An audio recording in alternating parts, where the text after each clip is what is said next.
केवे शामिल करिबु ना देखै देले मांडव्य ऋषि केमिति अभिशाप दे देले सती अनुसया को अंधार राति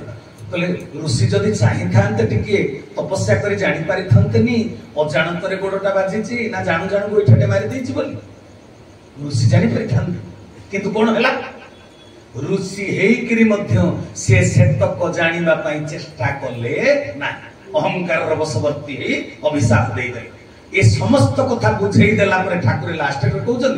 तू एका से करी हबु ना आम ठार से केते अधिक आशा रखिछ तबे ठाकुर कहिले मो आशा को पूर्ण न करी तू निजको निजे निराश होबो कि धन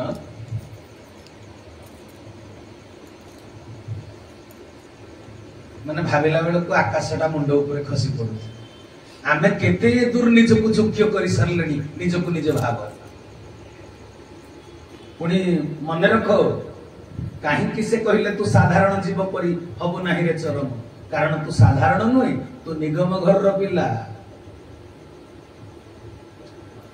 तबे से आमको धरापृष्ठ को आनिचंती ना आमे मन्य माने आसीचंती से 5 नंबर चरम रे कहले तते जे परी मु से पोड़ पोछा पुओ करी से धामरु ए धाम को आनिची तो पूर्वरु अनेक धर्म नंदन को मु से पुररु ए पुर को आनिची रे धाम तेनो सिया हमको आनिचंती बुझ पालो ना आनिचंती माहालिया ना तांको उद्देश्य पूर्ण करिया कोन कहउचंती तांको उद्देश्य पूर्ण करिया को सिया हमको आनिचंती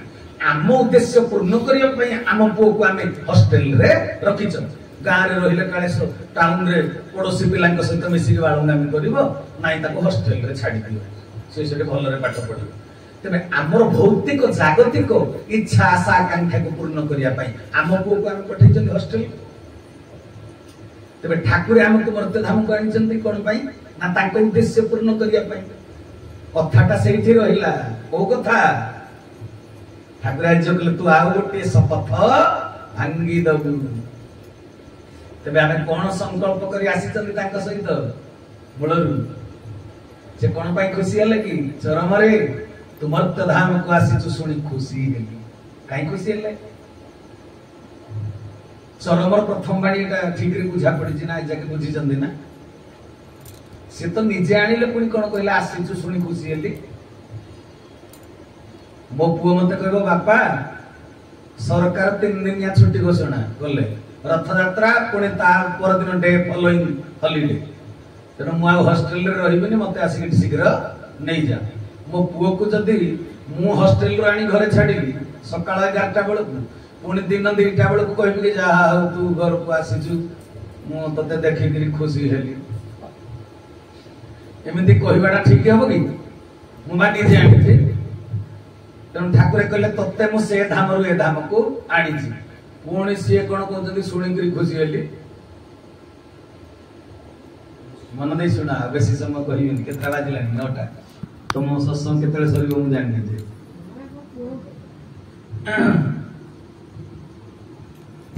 कौन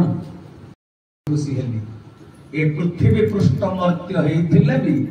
ठाकुर दृष्टि रे आउ गोटे चरम पढ़ मर्त्य होउची अलग आमे गोटे छोटिया मनीषटे समग्र पृथ्वी की आमे केबे भ्रमण करि परिबा भाई जीवन काल भितर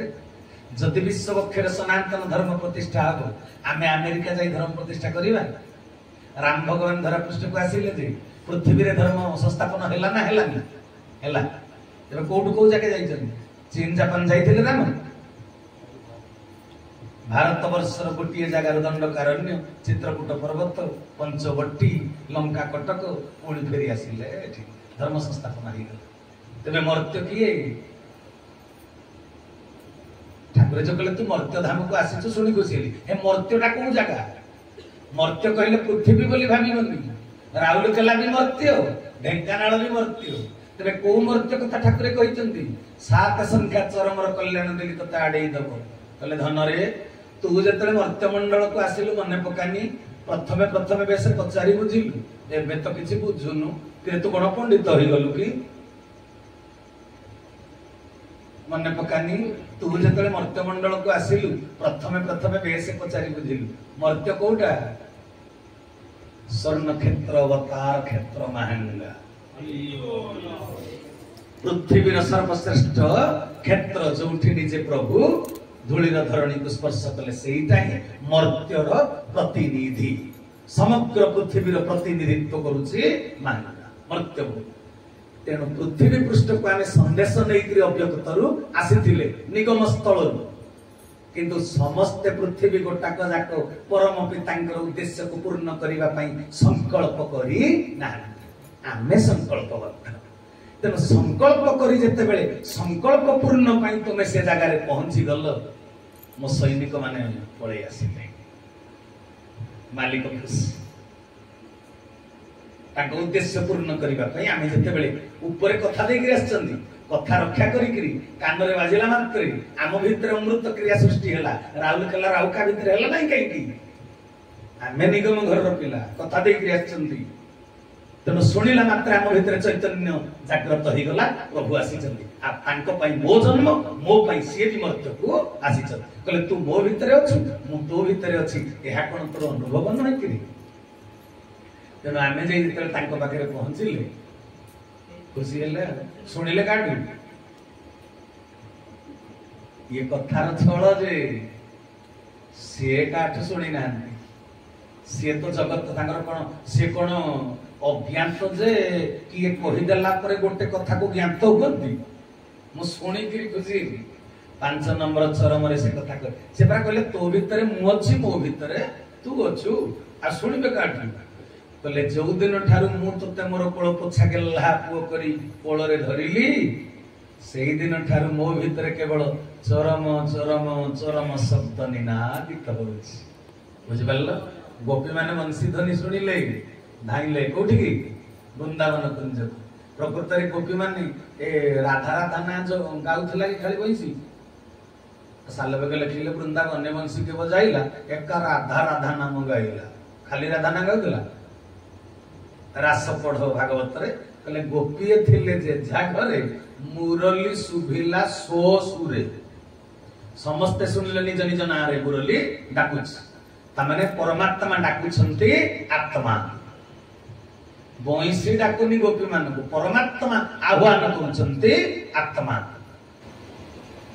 तबे एठी कथा हैला ठाकुर ठाकुरंक भितरे आमे आम भितरे ठाकुर आम भितर सीए निनादित होचंती तांको भितर आमे निनादित होचंती तेणु तांकर आत्मवाणी से तांको निजर जेमदी गाईर आत्म कहानी लेखा होतला आमे छोट बेले लेखुथिले कोन रचना तांको भितरे आमे धरा पृष्ठ को आसिले बोली तांको पाखरे पहुंचिला परे जो आनंद जात हेछि बुझि परछ ना परमानंद भक्त सहित भगवान मिलन आमे सब बड़े चाहते भगवान को मंदिर को आमे जीवा किंतु भगवान जतरा आम पाखरे पहुंची जिवे सुदामा ब्राह्मण को पाइकरी भगवान कौन होचंती खुशी अनंत आनंद भगवान को पाद को आमे धोई दउचंती तुलसी जल रे इरे बाबा क्षीर दही घी रे कृष्ण धोउचंती सुदामार पाद भक्त भगवान दुई भाबिले भिन्न भिन्न से अवस्था चक्र तेणु तांको निज भितरे आत्मस्वर तुमर्त धाम को आसी शुणी खुशी हेली रे धन बुझी पारछ ना कथा तेणु आम भितरे तांको चैतन्य से जेते ज्ञान तत्व धरा पृष्ठ को प्रेरण करूछंती आमे सबुर अधिकारी किंतु आमे हरेई बसुछ जोठी प्लेन जगह आकाश जल वर्षा हेले कुआडे भासी जाउची जदि गोटे बाल्टी रखी देव स्टोरेज होउची तेणु आम भितर आम गभीर माने नईर जल गभीर हम केमिति आ जल स्थिर हम केमिति संकल्प मने रहु नाही बोली आमे शपथ को भांगी दउछ आमे तान कथा देख आछन शपथ करी संकल्प करी ऊपरे अव्यक्त रे आसी धरा पृष्ठ को आसिला परे संकल्पबद्ध केही हेई पारु ना मते कहू ना मते के भूल बुझिबे मु खाली पचारुची आपण माने सेल रे की चाकरी करथिले से ड्यूटी जाउचंती तांका स्त्री माने मध्याह्न भोजन पई भलो करी टिफिन रेडी करूचंती सकाळ पाइला मात्रे घर द्वार झाड़ू होउची गोबर चिट्टा दिया जाउची ହଁ କି ନାଇଁ? ଘର ଅଗଣାରେ ଆପଣମାନେ କରୁନାହାନ୍ତି? ଟାଉନରେ ରହୁଛନ୍ତି କରି ନ ପାରନ୍ତି, କିନ୍ତୁ କରିବା ଉଚିତ।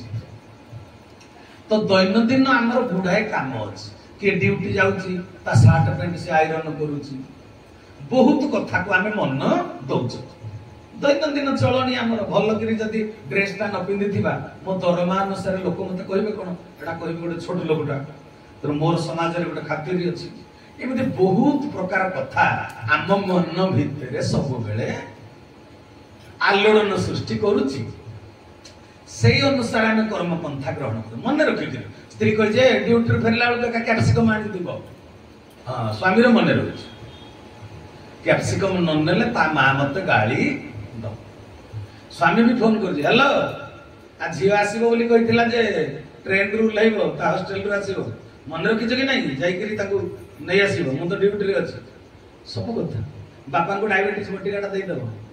ମା ନାଲିକା ପିଏ, ତାକୁ ଦେଇଦବ। ମନେ ସଂସାର କଥା ଆମର ସବୁବେଳେ ସ୍ମୃତିରେ ଜାଗରିତ ହେଇକିରି ରହୁଛି, ପ୍ରତ୍ୟେକଟି କଥା। ତେବେ ଆମର କର୍ମ ଜଞ୍ଜାଳ କେତେବେଳେ ସରସ ସୁନ୍ଦର ହବ ଜାଣିଛ? ଠାକୁରଙ୍କ ପ୍ରୀତ୍ୟର୍ଥ କେତେବେଳେ ହବ? ଠାକୁର କହିଲେ ତୁ ପ୍ରତ୍ୟେକଟି କର୍ମରେ ମତେ ଯୋଗ କରିବୁ। ଶଯ୍ୟା ତ୍ୟାଗ କରିବା ମାତ୍ରେ ମୁଁ ତୋର ମନେ ପଡୁଛି ଟି ବାବୁ। ଶଯ୍ୟା ଗ୍ରହଣ କଲା ବେଳକୁ ମତେ ମନେ ପକେଇ ପାରୁଛୁ ତ? ସଞ୍ଜରୁ ସକାଳ ଦୈନନ୍ଦିନ ଯାହା ସବୁ କରି ଯାଉଛୁ, ସେ କର୍ମ ଜଞ୍ଜାଳ ଭିତରେ ମତେ ଯୋଗ କରି ପାରୁଛୁ ତ ବାୟା? ସତରେ ଚରମ ତୁ ମତେ ମନେ ରଖିଛୁ, ମତେ ସବୁଠାରୁ ଅଧିକ ଭାବରେ ଭଲ ପାଉଛୁ। ଠାକୁର ପ୍ରଶ୍ନ ପଚାରିଛନ୍ତି ଚତୁର୍ଥ ସଂଖ୍ୟା ଚରମରେ। ଭାଇ ଭଉଣୀ ମାନେ, ଆମ ଭିତରେ 12 ଥର ସାଷ୍ଟାଙ୍ଗ ପ୍ରଣାମ କଲେ ବି, ସଞ୍ଜେ ସକାଳେ ଧାରା କଲେ ବି, ଅନ୍ତର ଜଗତରେ ଆମେ ଶାନ୍ତି ସନ୍ତୋଷ ପାଇପାରୁ ନାହିଁ। ଆମେ ତାଙ୍କ ସନାତନ ଧର୍ମ ପ୍ରତିଷ୍ଠା କରିବା ପାଇଁ ଯୋଗ୍ୟ ବିବେଚିତ ସୈନିକ, ଏ ବିଚାର ବୋଧ ଦୃଢ ହେଇପାରୁ ନାହିଁ। କାହିଁକି କହିପାରିବ? ସଂକଳ୍ପ। ସଂକଳ୍ପଟା କଣ? ସବୁବେଳେ ମନେ ରଖିବ, ମୁଁ ରାଉରକେଲାରେ ଜାଗା କିଣି ଘର କରିବାକୁ ଧରାପୃଷ୍ଠକୁ ଆସି ନାହିଁ। ମୋ ପୁଅ ଝିଅକୁ ବଡ ମଣିଷ କରିଦେଇ ମୁଁ ସଫଳତା ହାସଲ କରିବି, ଏଇଥିପାଇଁ ମୁଁ ଧରାପୃଷ୍ଠକୁ ଆସି ନାହିଁ। ଭଲ ଶାଢୀ ପିନ୍ଧିବି, ଭଲ ଗହଣା ପିନ୍ଧିବି, ଏଇଥିପାଇଁ ମୁଁ ଧରାପୃଷ୍ଠକୁ ଆସି ନାହିଁ। ଯେପର୍ଯ୍ୟନ୍ତ ତମେ ଆସିବାର ଉଦ୍ଦେଶ୍ୟଟାକୁ ଅନ୍ତର୍ଜଗତରେ ପ୍ରତି ମୁହୂର୍ତ୍ତରେ ସ୍ମରଣରେ ରଖିନାହ, ତମେ ଠାକୁରଙ୍କ ପାଇଁ କେମିତି କର୍ମ କରିବ? ସବୁବେଳେ ଇଚ୍ଛା ଶକ୍ତିଟା କେମିତି ରହିବ?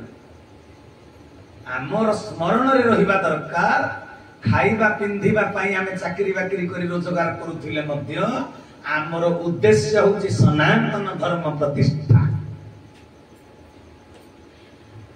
এই মূল কথাটাକୁ ମସ୍ତିଷ୍କରେ ପ୍ରତି ମୁହୂର୍ତ୍ତରେ ଧାରଣା କରି ରଖିବା ଦରକାର। ଆମର ଜନ୍ମ କେବଳ ପ୍ରଭୁଙ୍କର ଉଦ୍ଦେଶ୍ୟକୁ ପୂର୍ଣ୍ଣ କରିବା ପାଇଁ। এই চৈতন্য জাগ্রত হই রহিছে কি? এই চৈতন্য যদি জাগ্রত হই রহিব, যৌদিন খাইবাকু ভাল ন মিলিলা আখিরু লুহ ঝরিব নাই। এই ভাবনা যদি মন ভিতরে রহিব, মো ঝিওর বয়স হয়ে গলানি, বড় পাত্র আসু নান্তি, চিন্তা রহিব না। তুমি চরম প্রাপ্তির তুমি যদি যোগ্য বিবেচিত ব্যক্তি, তুমি যদি চরম প্রাপ্তি পাই যোগ্য বিবেচিত ব্যক্তি, তেবে তোমার ভৌতিক চিন্তাটা কেমিতি তোমাকে ঘাড়িকি খাউছি? জাগতিক ভাবনারে তুমি ভাসি যাচ্ছ কেমিতি? তোমার মূল উদ্দেশ্য পরা তুমি আসিছ সনাতন ধর্ম প্রতিষ্ঠা করিবা পাই। ଆଉ ସାଧାରଣ ଭାବ ଭିତରେ ଯଦି ବୁଡିକିରି ରହିବ, ଅତିମାନସ ସ୍ତରକୁ ଯାଇ ହବ। ବୁଝିପାରୁଛ ନା? ଆପଣଙ୍କ ଭିତରୁ ଗୁଡେ ଲୋକ ମୋ କଥା ଶୁଣିକିରି ଏବେ ଭାଇ ଭଉଣୀ ମାନେ, ଇଏ ବାବା ମୁଁ କଣ ପାଇଁ ଧାରା ନଉଥିଲି, ହୋ ମୁଁ ଭାବିଥିଲି ମୁଁ ସାଧାରଣ ଲୋକ ଭଳି ମୋ ଜୀବନ ଯାପନ କରିବି, ଚାକିରି ବାକିରି ଘର ଦ୍ୱାର। ହଁ ମୁଁ କଣ ଗୋଟେ ଦୀକ୍ଷା ନବା କଥା, ଗୁରୁ କରିବା କଥା, ଏଇ ଉଦ୍ଦେଶ୍ୟରେ ପଶି ଆସିଥିଲି। ଇଏ ବିପିନି ଭାଇ କଣ କହୁଛନ୍ତି, ଏଗୁଡାକ ଉଦ୍ଦେଶ୍ୟ ନୁହେଁ, ହେଟା ଉଦ୍ଦେଶ୍ୟ ଅଲଗାଟା। ଇରେ ବାବା ଏଗୁଡାକ ଆମେ ପାରିବାନି।